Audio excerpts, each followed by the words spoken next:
Bonjour les filles, j'espère que vous allez bien. Je vous retrouve aujourd'hui pour vous parler, pour vous donner plutôt une petite recette que je fais depuis quelques mois maintenant pour fabriquer moi-même mon beurre corporel. Donc c'est une recette qui est vraiment parfaite pour l'hiver, pour les temps froids, comme maintenant, comme en ce moment. Quand on a la peau très sèche, très déshydratée, c'est vraiment un baume corporel qui est absolument génial pour ça et qui résout pas mal de problèmes. Alors en fait je vais tout simplement, j'ai déjà enregistré la petite vidéo qui vous montre comment je fais, c'est ultra simple, hein. Moi je suis pas du genre à mettre plein de trucs, à devoir tout mesurer, etc. Moi c'est hyper simple ce que je fais, pour que tout le monde puisse le faire facilement, rapidement, et que ça mette pas 15 heures avec 15 000 ingrédients. Donc je vais vous montrer la petite vidéo, je vous laisse avec la petite vidéo. Et surtout, qu'est-ce que je peux vous dire d'autre? Bah voilà, vous avez juste besoin d'un contenant pour mettre un baume corporel. Donc moi j'ai pris un ancien, on va dire, voilà, c'était le contenant pour un pot d'huile de coco que j'avais acheté dans mon magasin bio, Naturalia. Et j'ai mis mon beurre corporel dedans, n'importe lequel, en plastique, enfin ce que vous avez ira parfaitement. Vous avez donc besoin d'un contenant, vous avez besoin de beurre de karité ou de beurre de mangue. Moi j'ai utilisé le beurre de mangue cette fois, mais en général je fais avec le beurre de karité. Vous avez besoin d'huile de coco. Et enfin, si vous le désirez, une huile essentielle de votre choix. Une qui sent bon, le parfum que vous aimez, ou une fragrance cosmétique, vous savez, moi j'achète ça chez Aromazone, j'achète la fragrance Mouréa.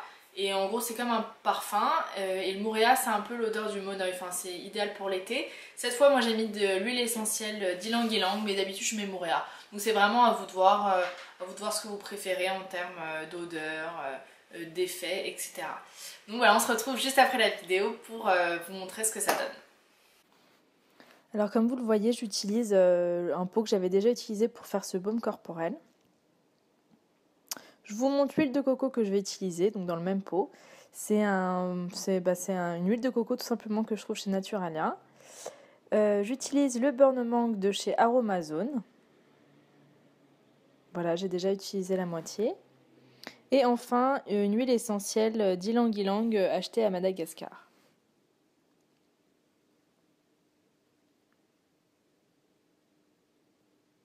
Donc voilà, en fait, je vais tout simplement venir chercher avec une cuillère le reste de mon beurre de mangue. Alors le beurre de mangue, malgré ce qu'on pourrait imaginer, ça n'a aucune odeur. À la base, je l'avais vraiment acheté pour ça, parce que je pensais que ça allait sentir hyper bon, et en fait pas du tout. Enfin, ça sent rien du tout, contrairement au beurre de karité au moins. Et ça a quand même une action très nourrissante et bonne pour la peau. Donc voilà, je vais chercher tout le produit avec ma cuillère.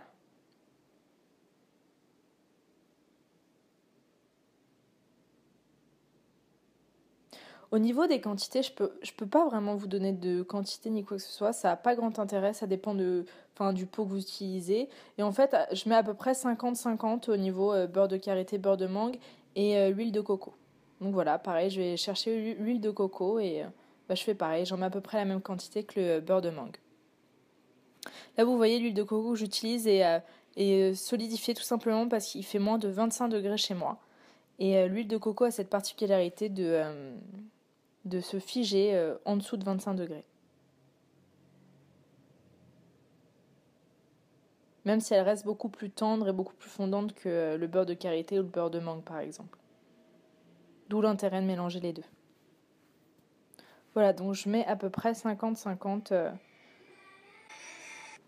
Voilà, je passe quelques secondes, quelques minutes au micro-ondes, 1 minute, même pas il me semble, pour que les deux huiles et les deux beurres se mélangent en fait et fondent. J'en profite pour ajouter 5 à 6 gouttes d'huile essentielle. Si vous préférez utiliser une fragrance, il me semble que c'est un peu plus. Il faut que vous alliez regarder sur Aromazone la quantité utilisée en fonction de la quantité du baume. Et voilà, et je mélange le tout. Et en fait, ça va être tout simple. Je vais refermer le pot et le mettre au frigo tout simplement. Ok les filles, donc vous avez vu, c'est hyper simple à réaliser.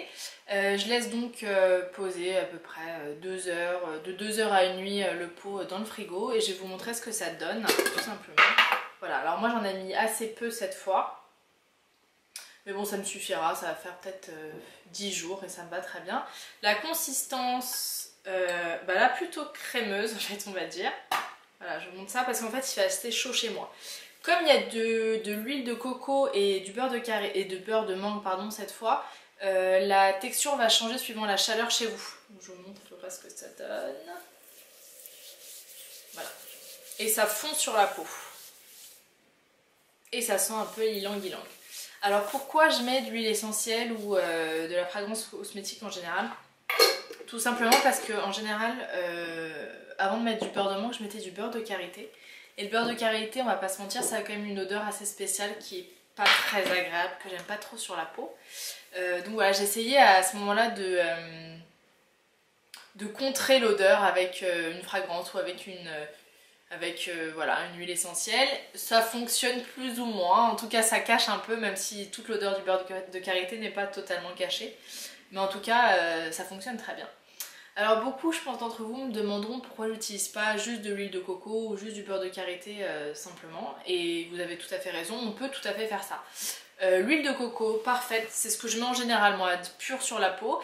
Mais c'est dans les temps vraiment froids, dans les temps hivernaux, quand ma peau est très sèche, j'aime bien mélanger du beurre de karité parce que le beurre de karité c'est quand même ce qu'il y a de plus nourrissant et de plus costaud pour la peau. Pourquoi je ne mets pas du beurre de karité? Tout simplement parce que c'est assez compact. Le vrai beurre de karité brut est assez compact et assez difficile à étaler et à fondre sur la peau. C'est pour ça que je le mélange à l'huile de coco tout simplement, et c'est aussi pour l'odeur de coco. Voilà, voilà, vous voyez c'était vraiment tout simple. Après c'est à votre guise, vous pouvez tout à fait mélanger d'autres huiles, d'autres beurres, c'est vraiment à vous de voir. C'est une recette de base. Je pense que si vous voulez vraiment faire une grosse mixture, enfin un gros pot, il faudrait peut-être rajouter un conservateur. Alors je suis vraiment pas experte en la matière, il faudrait regarder sur Aromazone. Moi j'en mets pas parce que je sais que ça me dure une semaine et pas plus. Donc il n'y a pas besoin de conservateur, je sais que l'huile va pas forcément rancir, etc. Donc voilà les filles, si vous avez d'autres recettes, je prends avec plaisir. Et voilà, partagez en commentaire, partagez vos astuces, vos recettes, vos découvertes. Je verrai ça avec plaisir, je partagerai ça avec plaisir. Je vous embrasse fort.